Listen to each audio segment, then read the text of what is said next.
If you have the time, if you invest time to study my channel and my videos, you will easily realize that the content is of excellent quality. I'm just selling what helped me personally with my chronic fatigue, and I will affiliate myself with other people who are really helping people.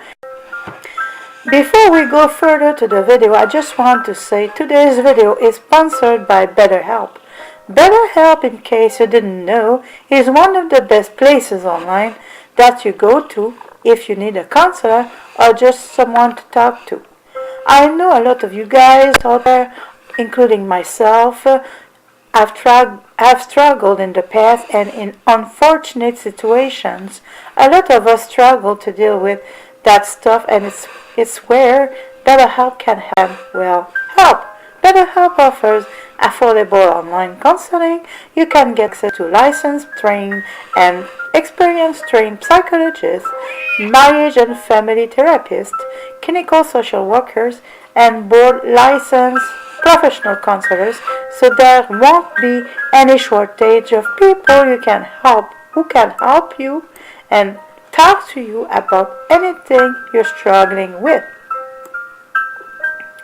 And all you got to do is go to BetterHelp by using the link in the description box, then answer a few questions, then they match you with the counselor based on those questions, and then you're all set. Plus, if you ended up being paired with a counselor that you don't like, you can always switch to another one who suits you best. So yeah, if you decide to check out BetterHelp, make sure to use the link in the description box or the comment section down below, as it supports the channel. And by the way, I am in convalescence, and with that being said, let's jump right in the video. Kandis quote: I was tired all the time during the day but could not sleep at night. I was eating very little but gaining weight each week. The hair on my head was falling out but growing in unwanted places. I was bruising and getting purple stretch marks all over my sides, abdomen, and thighs. I'm very thankful Cushing's is treatable, even though it meant having both adrenals removed. Kandis pituitary surgery and bilateral adrenalectomy. So I'm going to read Kandis' story now. Never in a million years would I have dreamed to be writing a letter like this. All my life had been an active, athletic girl who loved sports, working out, and being physically active. I was a big runner all throughout high school and never had a problem with my weight. In fact, if anything, I was probably too small, and people would comment on how tiny I was, between commas. I was almost 5'4" and weighed between 110 and 115 pounds at most. I could eat anything I wanted. Never had to worry about dieting and exercise, only because I wanted to, not because I had to.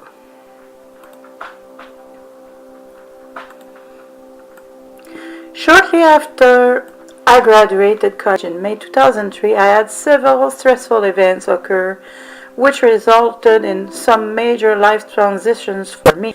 The biggest of these was selling my house and moving in with the man I'm currently engaged to marry. My life started getting back on track again, and I was very happy. I noticed I was starting to gain a little weight, and I figured it was probably due to the fact that I've been slacking off a bit, between parentheses exercise and diet, while adjusting to my new life. So I decided I needed to start becoming healthier again and join a local gym. I hope to knock off these few extra pesky pounds and get back into shape without any problems. However, this did not prove to be the case. I worked out every day and for hours at a time, but those extra pounds just would not come off, no matter how hard I tried. I even adjusted my diet to the point where I was barely eating anything and still not losing the weight. I thought it was just a part of getting older and my metabolism changing since I wasn't running and working out the way I had in school. I also started noticing other things like my skin changing and having frequent breakouts. This seemed rather odd to me because I never had problematic skin even as a teenager. I was told by the doctor that adult acne was common and was sent home with prescription facial medicine. My menstrual periods started to get lighter and lighter until they finally disappeared altogether. My gynecologist said this sometimes happens when you're on birth control pills, and I didn't need to be concerned. So basically, I just learned to live without these changes occurring to my body, believing all my doctors were when they said all of it was normal.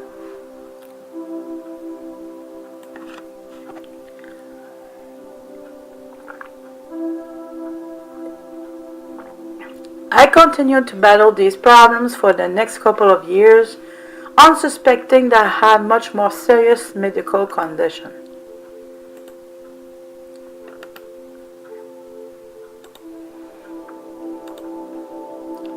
Finally, in December 2006, something happened that made everyone realize something just wasn't right with me.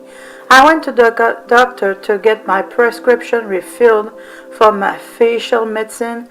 He took my blood pressure and got this shocked look on his face. He asked if I felt okay, and when I said yes, he responded that I should not because my blood pressure was sky high. He immediately said I needed to get some blood work done, and when the results came back, I was sent to the emergency room and was ultimately admitted to the hospital. During my 3-day stay, I was subjected to numerous tests, scans, x-rays, MRIs, etc., and was sent home. After 2 weeks, my doctor told me he suspected I might have something called Cushing's disease, and wanted me to visit the kidney specialist I was seeing in the hospital. After I told her my symptoms and the prospect of Cushing's, she immediately agreed this was a very real possibility and referred me to a wonderful endocrinologist at Johns Hopkins University in Baltimore, Maryland. I met with my endo on January 8, 2007, and upon looking at me and reviewing my cortisol levels, diagnosed me with Cushing's disease. She wanted to perform several of her own tests to be sure, and also to locate the pesky tumor, which has not shown up on any of my scans, MRIs, etc. I was sent home with orders to perform a salivary cortisol test, dexamethasone suppression test, and another 24-hour urine collection. I was also scheduled for an IPSS test, which was given a few weeks later. Unfortunately, the test wasn't performed correctly and came back with slightly negative results, and that looked like they were trying to be positive between commas. However, with all other tests coming back strongly positive, the doctors felt very confident the source of my problem was located in my pituitary gland. Surgery was scheduled quite quickly for me, and on February 5th, 2027, I had transsphenoidal surgery at Johns Hopkins University. The surgeon said he didn't see an actual tumor, but took out a lot of abnormal tissue between comprising the right side of my pituitary gland. I recovered from the surgery quite easily, was only in hospital for 3 days, and my only repercussion was a temporary battle with diabetes insipidus. Boy, that was that fun. Unfortunately, a week after surgery, my endo called to tell me the pathology came back and there was no evidence of any ACTH producing cells in the tissue the neurosurgeon had removed. The surgery was unsuccessful. I was completely distraught. I had just undergone major surgery and was no better off than before. I just wanted this nightmare to be over and to be able to live my normal, healthy life again.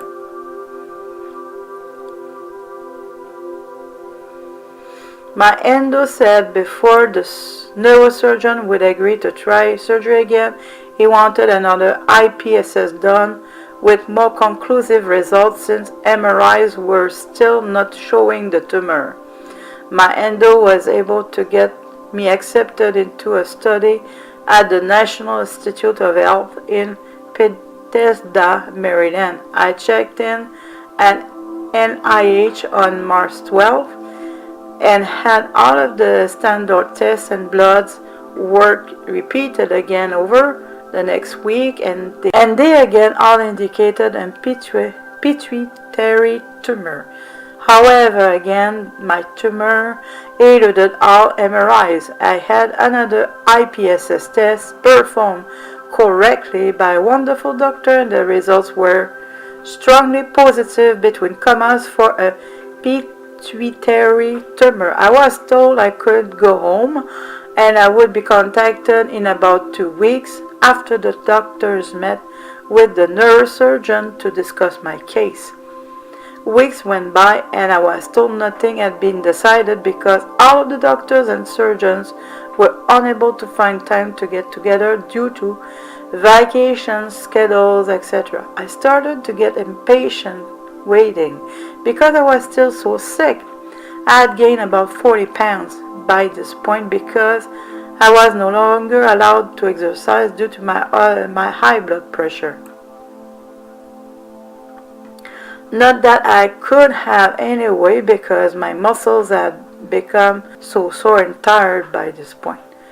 It took every ounce of strength I had to walk up the stairs or to the mailbox. Finally, my endo was able to contact the doctors at NIH who said they had decided their recommendation was to put me on medicine to ease my symptoms and come back in 6 months for a repeat MRI to see if the tumor would finally show up. If it did, I could have surgery, if not perhaps radiation.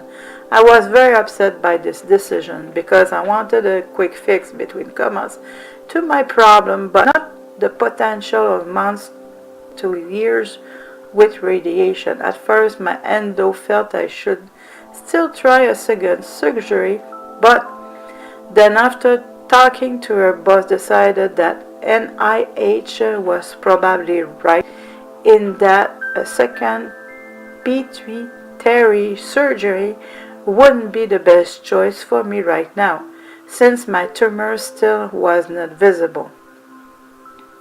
She put me on ketoconazole and set me up with an appointment to see a radiologist at Johns Hopkins to schedule gamma knife radiation. I was progress.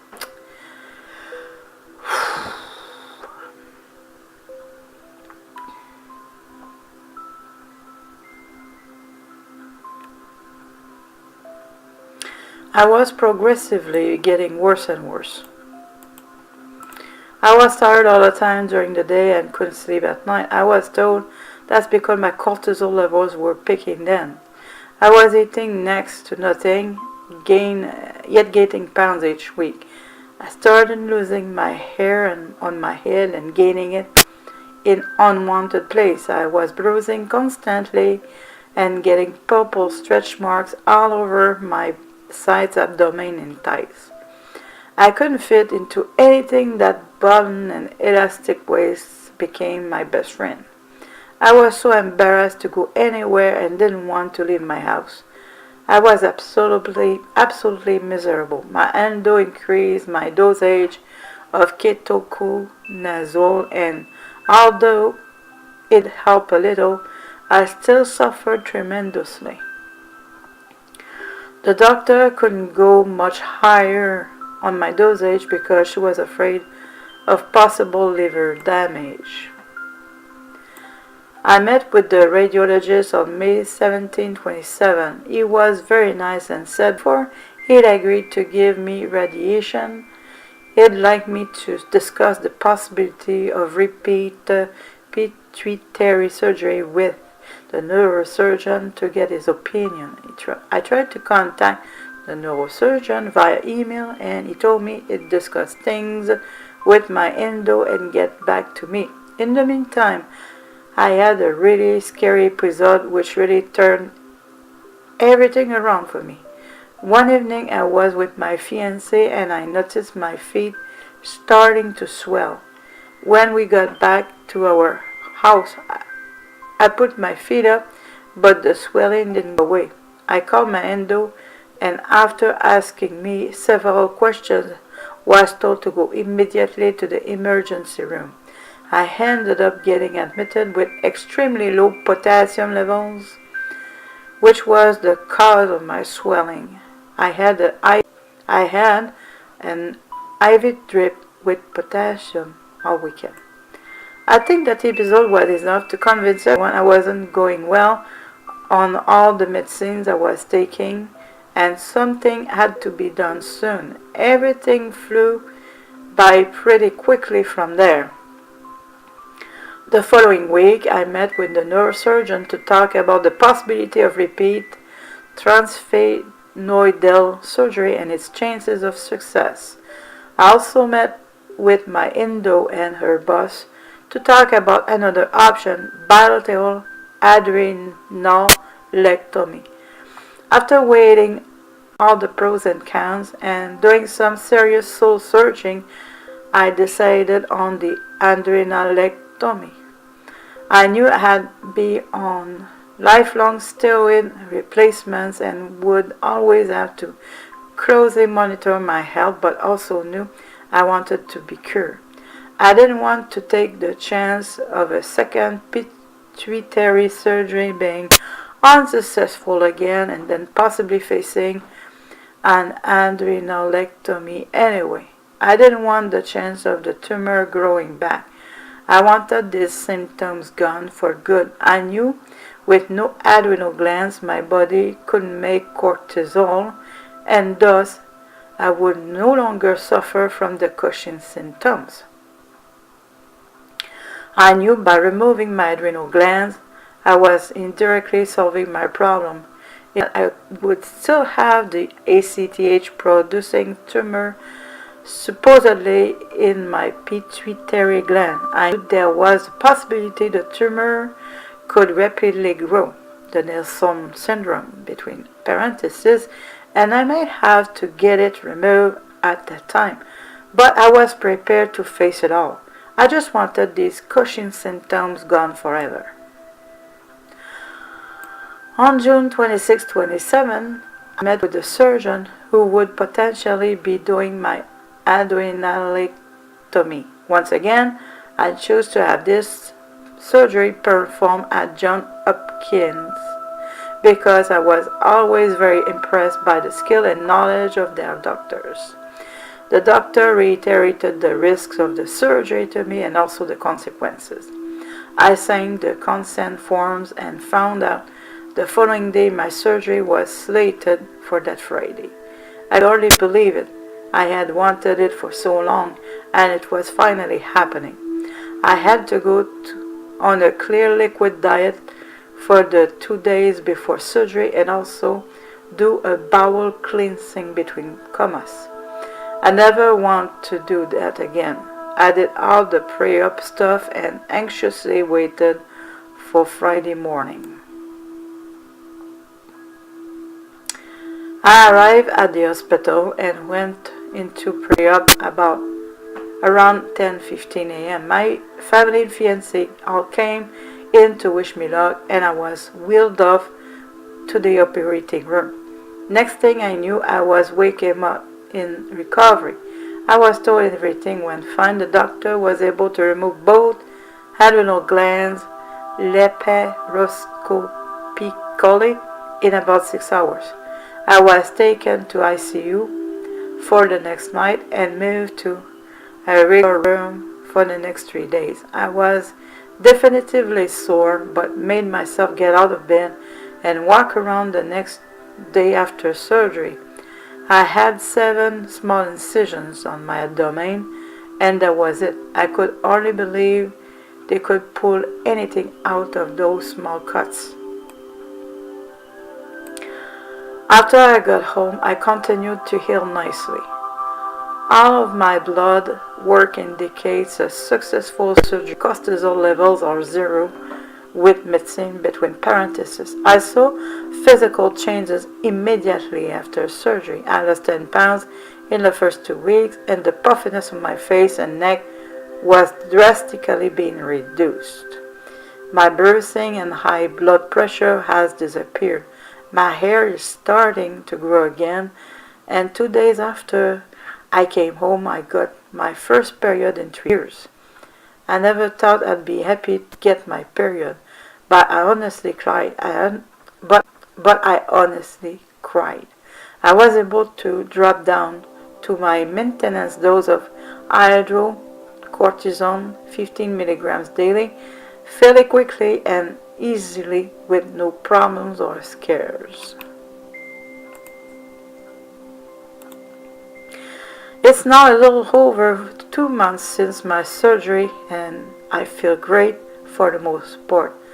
I have a small problem with swelling on my feet and ankles from time to time, and I still get tired fairly easily, but that's the worst of it.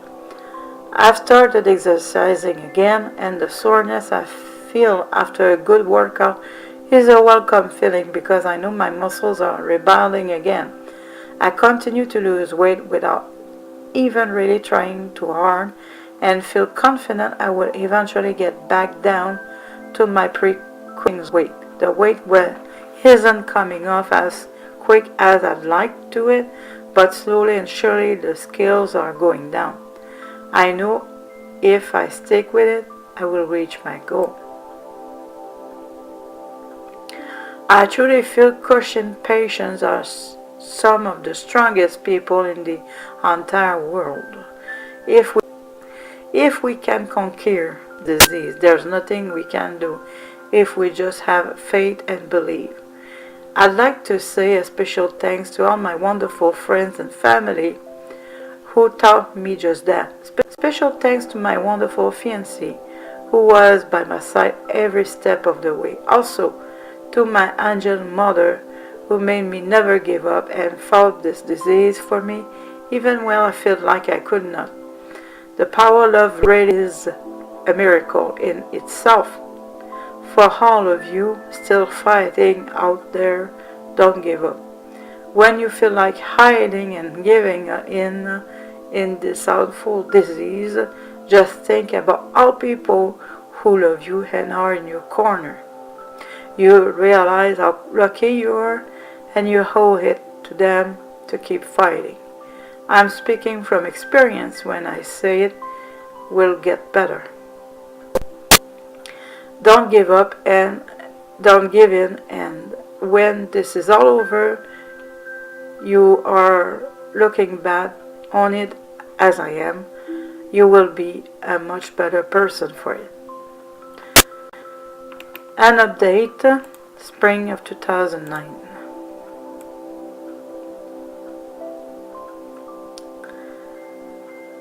When finished writing the story over a year ago, I was feeling great and hoped that I wouldn't have to do any additions, at least not for a while. However, after marrying the man of dreams in August 2008, the man who stuck by my side through all of this, I started developing some frequent headaches. Nothing horrible, just growing ever more persistent.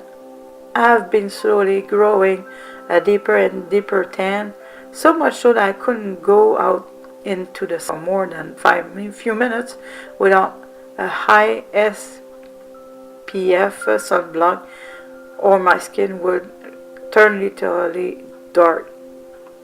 We went to the Dominican Republic for our honeymoon, and people thought I was a native. I was so dark by the time we left. I always knew that there was a possibility of me developing Nelson syndromes, but always hoped it would not happen. I pretty much knew going into my MRI at the end of September that my tumor had grown, especially after finding out that my ACTH levels had doubled in a matter of months. Sure enough, when the result of my MRI came back, we were finally able to see the little bugger that has been evasive up until now. My adenoma was really visible at approximately 8 mm located on what was left of my pituitary gland. My new endocrinologist, my former doctor, went into research for a while between parentheses, along with my amazingly talented neurosurgeon, as well as the radiologists, agreed I should give a second transsphenoidal surgery a try. I felt that with my age, desire to have children, and current condition, that was the best choice for me. The neurosurgeon felt he would have a good chance for success this time, especially since the tumor was now visible. He said that as long as when they got up in there and there was a clear difference between what was normal tissue and what was tumor, he thought it would be very likely the surgery would work and we would be able to remove the tumor.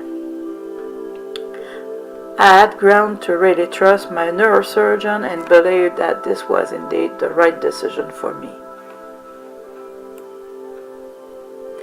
Everything happened very quickly, and I was in the hospital awaiting surgery on the morning of October 15, 2008. There was a delay in the start time as the previous surgery was taking longer than expected and we didn't have a room.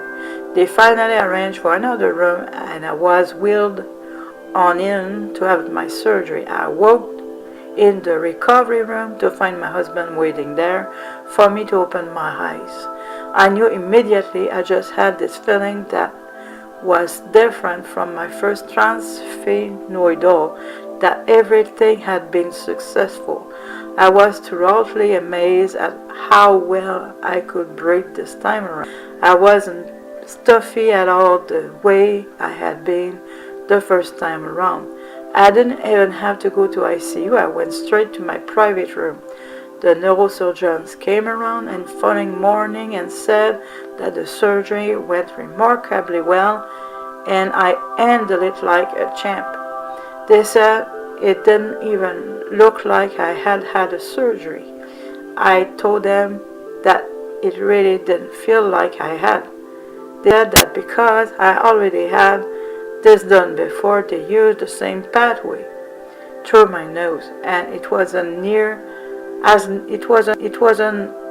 intense since the hole was already there. Since I had the same two surgeons both times, they knew already they had done the first one, so they were familiar with my nose and head.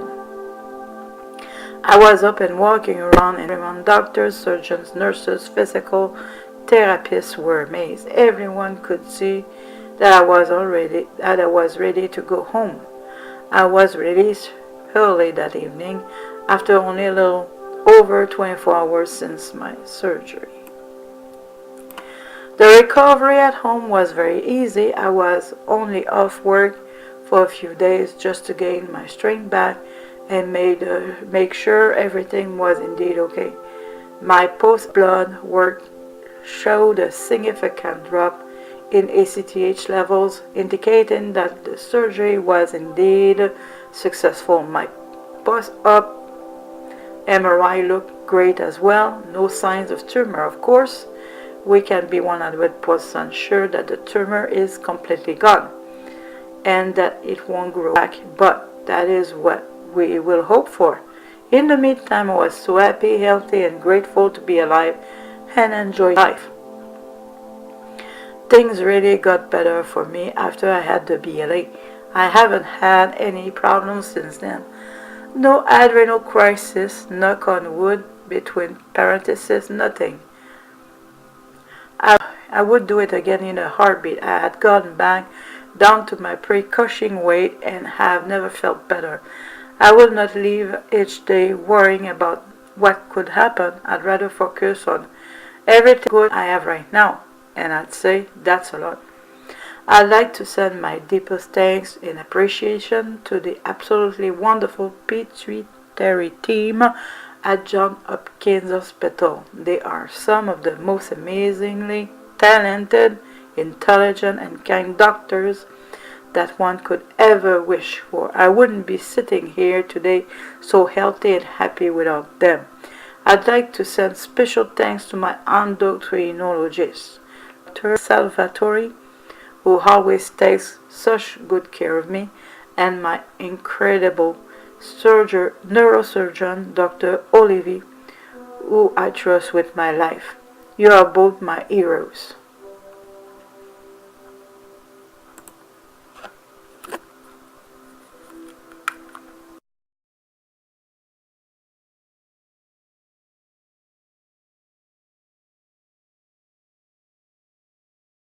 If you want to help me concerning these programs, there are different ways to do it according to your needs and budget.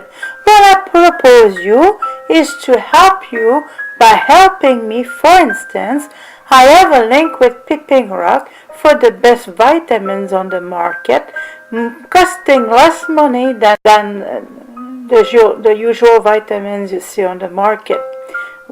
You can get an automatic rebate. I'm not even sure that I get money from it. I think I don't, but that's okay. You can get a rebate for using my link. Also, I have Eat for Energy with Uriel Kim. I have a Patreon. Those links are found on my channel. I will include it in the description of the video, and then I will also add other links afterwards, always related to either improve your health and or maintain it. And from the suggested links, you can select according to your budget and your needs. It appears that people were not seeing those links, so I decided to put them in evidence. I do have a PayPal account, but there is no way that you can help yourself with my PayPal account, so that is why I'm not including it, so you know that I do have one. And if you have the time, if you invest time to study my channel and my videos, you will easily realize that the content is of excellent quality. I'm just selling what helped me personally with my chronic fatigue, and I will affiliate myself with other people who are really helping people. So eventually you will have more options available to you to help yourself while helping me.